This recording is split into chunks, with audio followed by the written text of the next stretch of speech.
Well, the weekend is coming into a close, but however, this is going to be a very fun episode for everybody because we're going to be doing two reviews.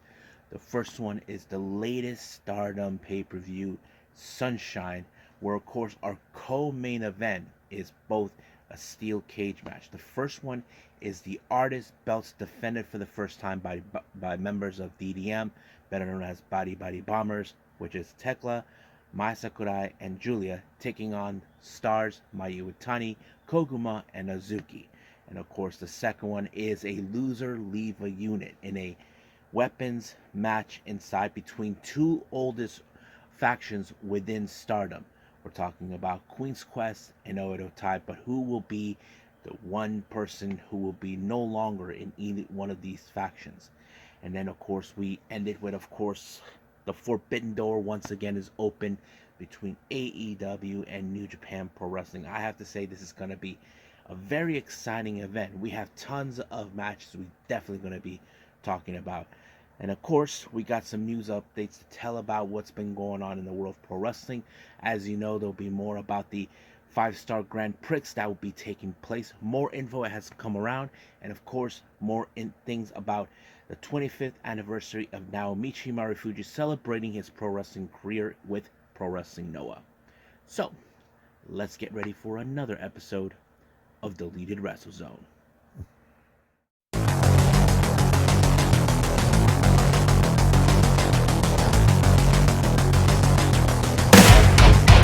Are you ready? Get up, get up! Get up, get up! Get up, get up! Get up, get up! Get up, get up! Get up, get up!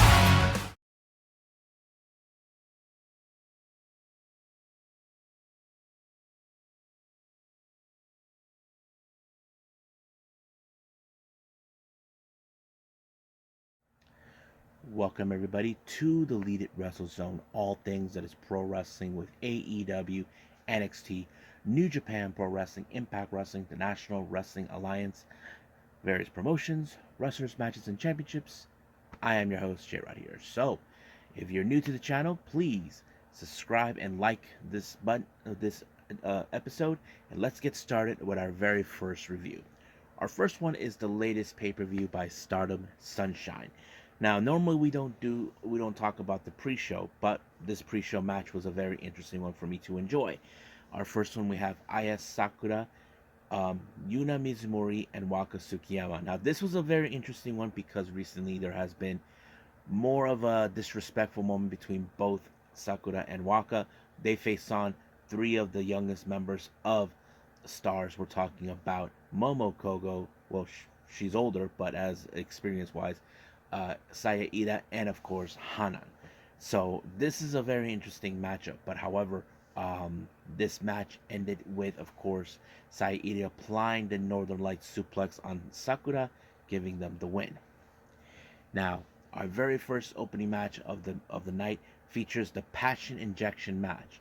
Now, those who are new to the channel, you probably ask yourselves, what the hell is a Passion Injection?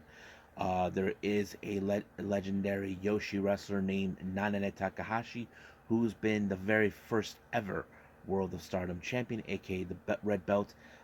She always issues this thing where she injects the passion of every wrestler within themselves because they don't have any. She had wrestlers like Waka Tsukiyama. She had wrestlers like um, Lady C and a very few others. Now she faces one of the newcomers, Hanako.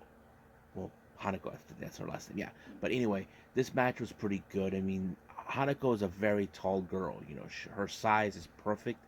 But, however, that did not stand with her until she applied a crossface, forcing Hanako to tap out. So the obvious that she has the passion. We'll just gotta wait and see until we observe more about her. Our next match, this is Xena versus Sudi. Now, want to make a note here. This is Xena's last appearance. For the time being, we don't know when she'll be back. She's been on tour um, with Stardom and joined Club Venus back since the start of the Cinderella tournament. I think that was in April, I believe. Yeah, around April. Yeah, around April or February or March. I don't know. Anyway, so she faces the toughest challenge yet against Sudi. Now Sudi is, she is a tough striker. She kicks hard than ever, and of course, Xena has been one of the most very strong competitors, even of that Club Venus has to offer. But however, that wasn't enough. Her strength did not stop Sudi until she applied the Bayako, forcing her to tap out. Now our next match, this one is a trios match. We have Mei Sira, Suzuki, and Maika taking on our favorite pirate princess, Kairi, and she teams up with Meltier, uh, Tam Nakano, and Natsupoi. Now, if you guys are who've been following Stardom for a long time, you may remember last year, uh, both Kairi and Tam Nakano have teamed up before in Flashing Champions, where they take on the members of Queen's Quest, more specifically Amasuki and Hayashida. But Natsupoi did team up with um, Kairi at last year's 5-star Grand Prix, where they take on Saya Iida and Mayu Iwatani. And both matches were victorious. Now this is the very interesting part.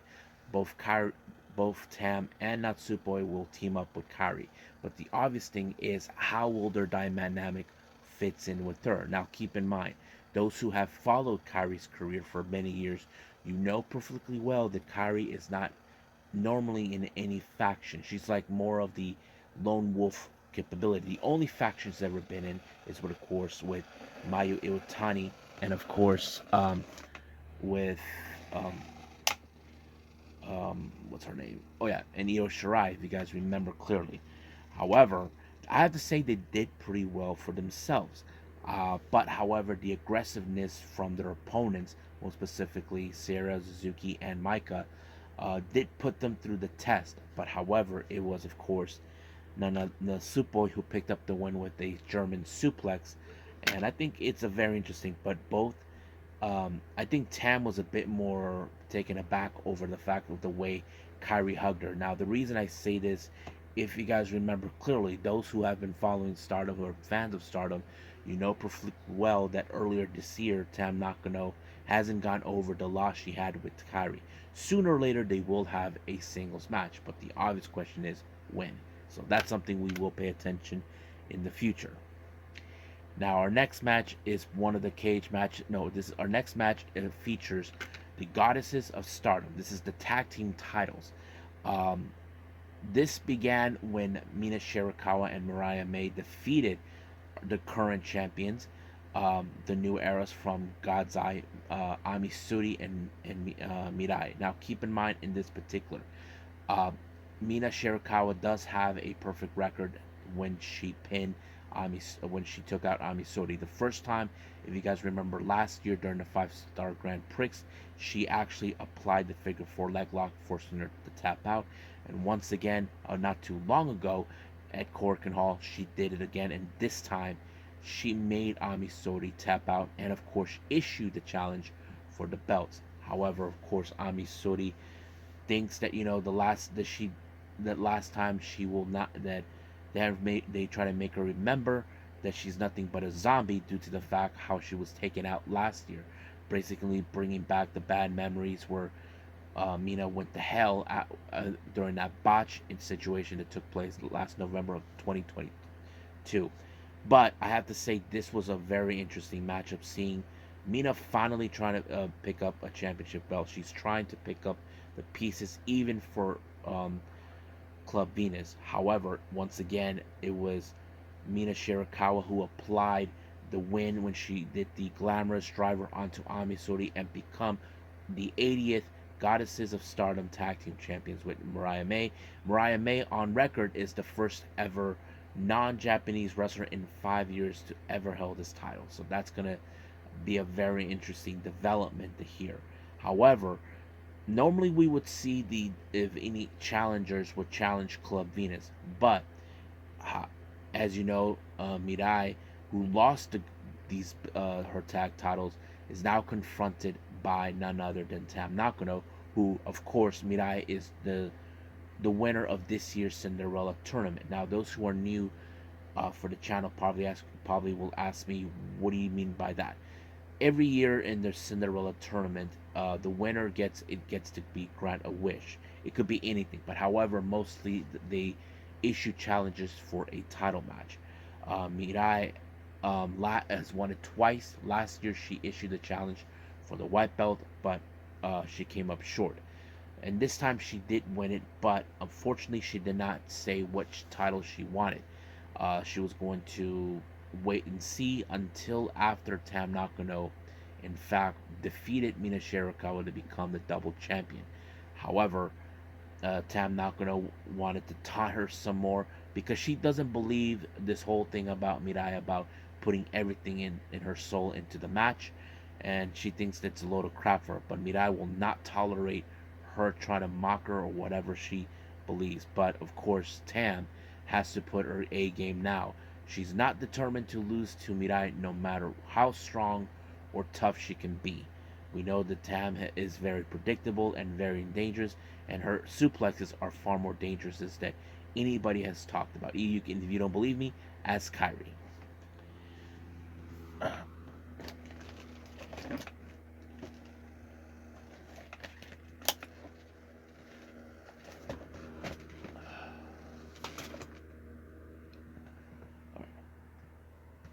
Sorry about that. I'm trying to get my fan fixed. All right. Our last two matches are steel cage matches. Our first one is for the Artists of Stardom Championship. Now, those who are new, once again, this is the Trios belt. It's the first time being defended by Body Body Bombers, the members of DDM, consistent of Julia, Tekla, and Mai Sakurai. This was issued the moment after Body Body Bombers defeated Kairi, Natsupoi, and Saru Onoi for these belts. However, this match was set because, of course, the last time these three ladies from Stars, Koguma, Azuki, and Mayu Iwatani won last year in a steel cage match. However, Mayu Iwatani is afraid of steel cage matches. She's been put into the situation where she didn't want to be in it, regardless. But however, um, the entire time Mayu tried to escape, but she was unable to. But in this case, Mayu finally overcome her fears. It was just her and Julia who were remaining in the steel cage, but however, she choked her out by like doing one of those things where you hang, then dropping her, and then she decided to throw herself halfway through coming down from the steel cage, winning the match. However, she made a very surprising announcement that she said. She issued a challenge for the New Japan Pro Wrestling Strong Women's title. This was a very unusual thing because normally I would have, since we saw she took out Mayu Iwatani, we would have assumed she wanted a challenge for the IWGP Women's title. But she did say that the red belt is more valuable than the IWGP title. But however, um, when she made this announcement, she even disrespected Willa Nightingale's name, all this and that. Um, but Momo Koko, who has faced Willa Nightingale, defended her, and of course, she did not appreciate her bringing a mockery to her name. But of course, Julia doesn't give a damn what Momo Koko thinks. She can do whatever she wants. I mean, she's a bully, and she's always has been. But we'll see what happens yet. There is no determination what could happen. The only reason is this is because, as you know, New Japan Strong will be in Japan on July 5th and July 4th and 5th at Korakuen Hall. Now, our main event, our second one, also a steel cage match, is a 5-on-5 elimination weapons steel cage match. This is between two factions that have been at war with each other in the past. They're two of the oldest units that we ever known. We're talking about Oedo Tai and Queen's Quest. Now, those who aren't familiarized with these two units, let me give you a short little background. Oedo Tai was started up by Kyoko Kimura, the mother of the late Hana Kimura, and of course, Act Yusikawa, who you remember, who was involved in that shoot incident back in 2010, I believe, or 2015, somewhere around there. But they were the primary founders. Over time, there have been many members who joined. But in recently, the leadership has changed back in 2020 when Natsuko Tora took over. However, she likes to play mind games with her opponents, and now she faces the one team that they know they can outgun, and we're talking about Queen's Quest. Recently, Queen's Quest, as you know, their history, they've also been around for a long time. They were started up by none other than Io Shirai, or as we know her in WWE, Io Sky. She formed this unit after she betrayed Mayu Iwatani. Since then, both units have been at war with each other on various occasions. The last time these two were at war was last year when, of course, Momo Watanabe turned on them, betraying them and all this, but the fact is who was going to be the leader. However, Queen's Quest has not been in a good place recently. Utami Hayashida, who is the current leader of Queen's Quest, has been called into question.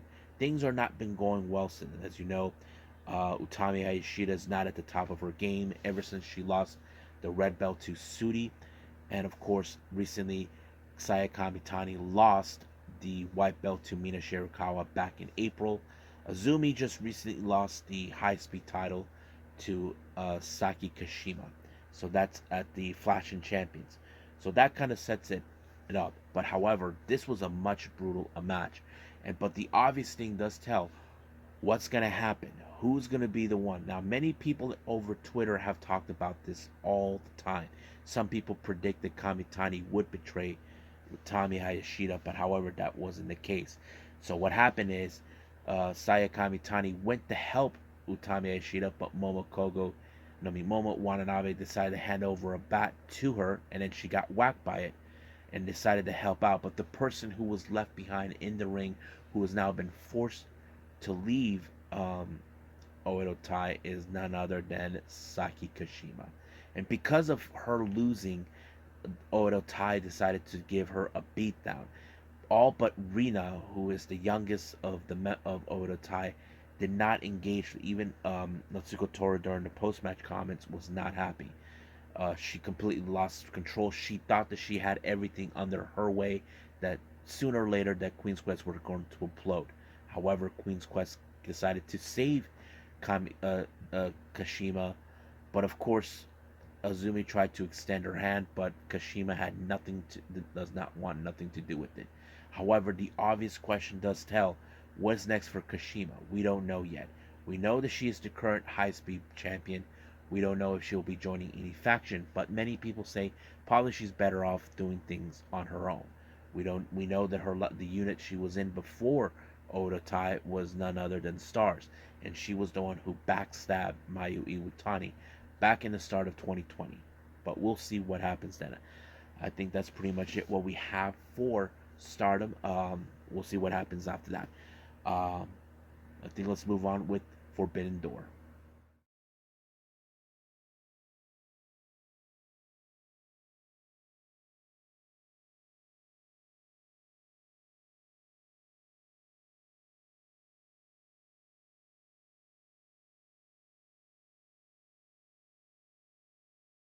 Okay, our final review: AEW New Japan Pro Wrestling Forbidden Door 2. As you know, the door has been once again kicked open by another collaboration between two promotions from two different countries. We're talking about New Japan Pro Wrestling and, of course, AEW. Now, this is, of course, something that many fans have talked about. It will be another one. Well, it looks like it did, and it took all the way their show to Canada. Now, we normally don't talk about the 0 Hour, which is their pre-show, but I decided to do it for the hell of it. Now, our first match for the 0 Hour, we have, of course, the best friends, Chuck Taylor, Trent Beretta, and Rocky Romero, members of Chaos. They team up with El Desperado to take on the entirety of the Mogul Embassy, consisting of Swerve Strickland, Brian Cage, Bishop Khan, and Teo Lona, along with that moron Prince Nana. I have to say the match was pretty interesting. However, the dynamic that kind of got me off was, well, trying to be more interesting actually, was of course Desperado, who is not a member of Chaos. He's a member of Strong Style, along with Suzuki and Ren Narita. And of course, don't forget, he was a member of Suzuki Gun before they were disbanded.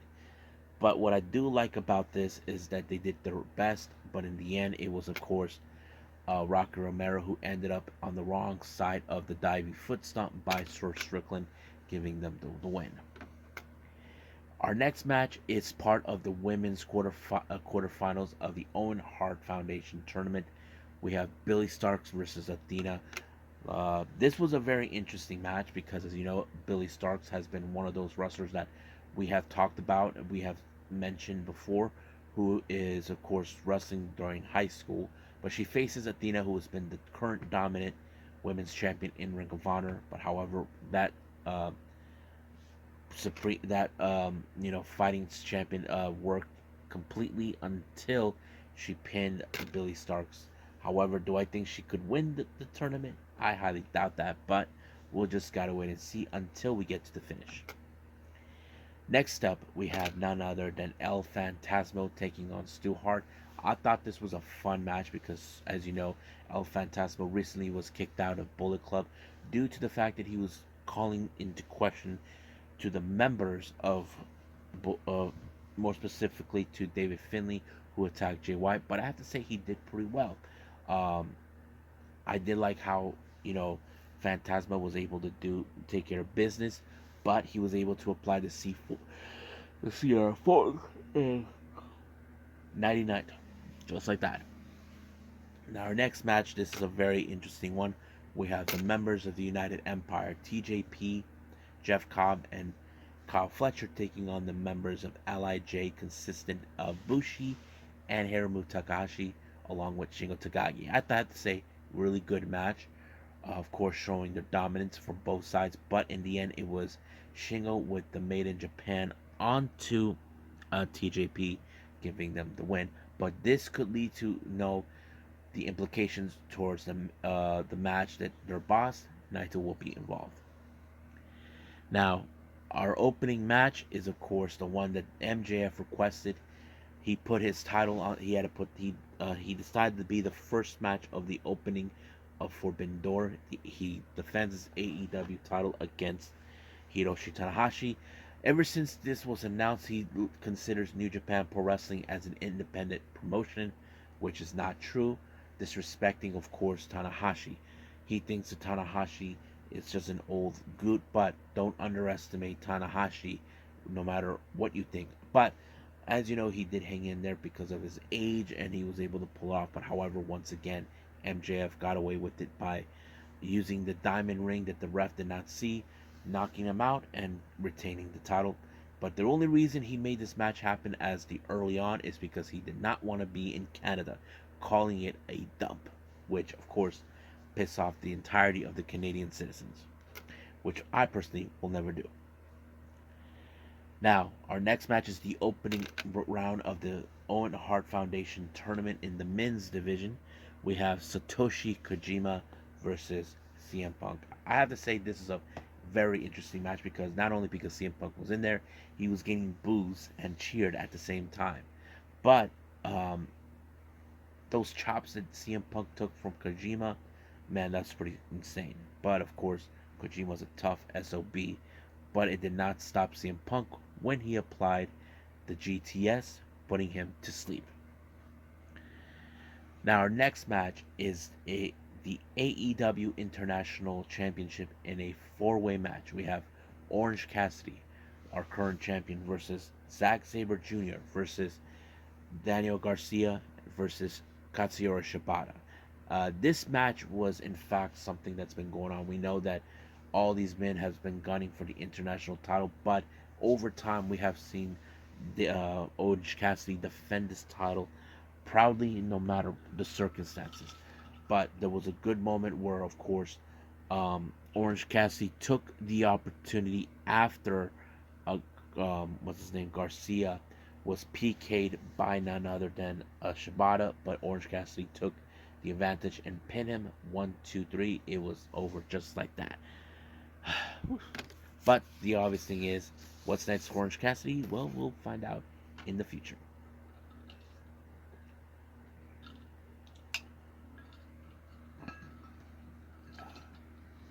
Alright, our next match is the IWGP World Heavyweight title. Sonata issued an open challenge for this title, but however, Jungle Boy responded. I have to say this was a very interesting match. I know many people probably say the Jungle Boy wasn't probably the good fit, but he did hang in there. Not to mention he tried to apply moves that Sonata would do, but in the end it was Sonata with the moonsault on Jungle Boy in the end. But however, Jungle Boy's best friend was by his side, and then that's when Jungle Boy snapped and attacked Hook, his supposed best friend. But of course, when this happened, people looked up to Taz, who is his father. If you guys know who Taz is one of the ECW wrestlers. Of course, you know, both Excalibur and Kevin Kelly know not to question Hook, that he is tough as hell. Even Taz knows it. But however, during this time, he immediately left to check up on his son. But Tony Schiavone actually came in. Now, our next match, this was a very interesting one. We have a 5-on-5 match between Eddie Kingston, Tomohiro Ishii, and the members of the Elite, more consistent with the Bucks and Camman Adam Page taking on Konosuke Takeshita, Shota Umino, and the Blackpool Combat Club, Yuta, Claudio Castagnoli, and Moxley. I thought this match was going to be very crazy, but the conflicts of interest with Eddie Kingston is what kicks in. As you know, he is very close, tight with them, but of course, Moxley has been, always siding with Castagnoli. We know that Eddie Kingston has a bit of a rivalry with them and all this and that. So that would have been the thing, but it did not. It did not. It ended with, of course, the vertical drop brainbuster by Tomohiro Ishii to, I believe, Yuta, giving, of course, the Bucks, Hangman, Ishii, and Kingston the win. Now, our next match is the AEW World Women's Title between Toni Storm and our current New Japan Strong Women's Champion, Willow Nightingale. I thought this match was very good. But however, the Outcasts were outside until they were actually thrown out. But nothing would have stopped Toni Storm to retain the title due to the fact that she found a way to ensure it when she gouged the eyes of Will It Not Go, what the referee did not look, and then she applied the Storm Zero, giving her the win. Now our next match, this is a rematch from Wrestle Kingdom early this year, back in January 4th, this is for the IWGP United States Heavyweight title between Will Ospreay and Kenny Omega. Now, the last time these two met was back in Wrestle Kingdom on January 4th. Kenny defeated Ospreay for this title. However, Will Ospreay, who's been in the shadows of Kenny Omega, he has been trying to get out of it once and for all. But he decided to bring the aggressiveness out to take out Kenny once and for all. But of course, Don Callis gets in the way. Even everything that Will Ospreay did not work. Even the screwdriver that he used against him, thanks to Don Callis, the little weasel. But in the end, of course, once again, it was the second time of the Stormbreaker by Will Ospreay that allowed him to regain the United States title. But he did say in an exclusive interview that now they're one-on-one. So who will take the lucky draw to finally end it? Well, we'll see what happens then, because not Michael Nakasawa was concerned for Kenny Omega's well-being, so we'll see what happens. But sooner or later, we know that Kenny will get his hands on Don Callis, who is getting involved, and take him out. But will this thing between Will Ospreay and Kenny will reignite again? There's no doubt in the future it will happen. Not soon, but some point. Now our next match, we have a trios match. We have Minoru Suzuki teaming up with Chris Jericho and Sammy Guevara to take on Darby Allin, Sting, and of course Tetsuya Naito. I thought this match was pretty fun and very interesting. As you know, it was Naito who defeated Jericho at the Tokyo Dome a couple years back, and of course Naito would love nothing more to rectify that loss, but it did not go exactly their way as you would have assumed. But it was a jackknife by Naito on Suzuki to give them the win. I thought it was a real fun one, but of course, there was a botch with Sammy Guevara in this match with Sting, but it didn't. I don't know how that worked, how he is, but hopefully he's okay. Now our main event, we have Kazuchika Okada versus Brian Danielson. As you know, um, Danielson has been trying to prove once and for all why he is the best wrestler in the world. The guys like Okada are the amateurs. However, things were becoming interesting. Where, of course, the injury on the forearm of what's his name of Brian Danielson was not working. However, um, he had to modify it in the bell locked into something else in order to pick up the win. I thought that was very interesting. So many people were stunned that Okada lost to Brian Danielson, but we'll see what happens down the line. Will we ever see another rematch? I would like to see that happen. And I think that's pretty much it, what we have now for this particular part. Let's move on with our final thing, news updates.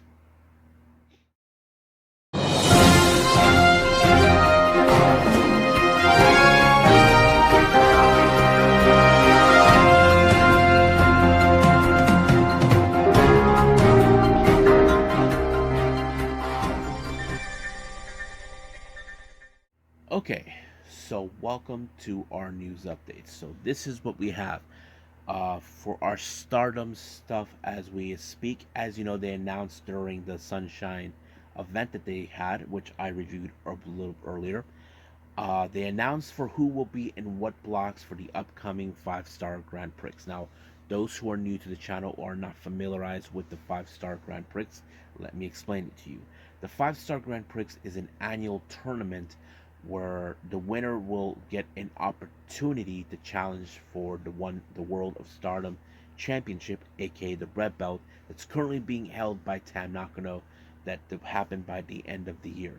Last year's winner is Julia, who defeated her old tag partner and former friend Suri. But a few months later, of course, Julia lost that belt to Tam Nakano.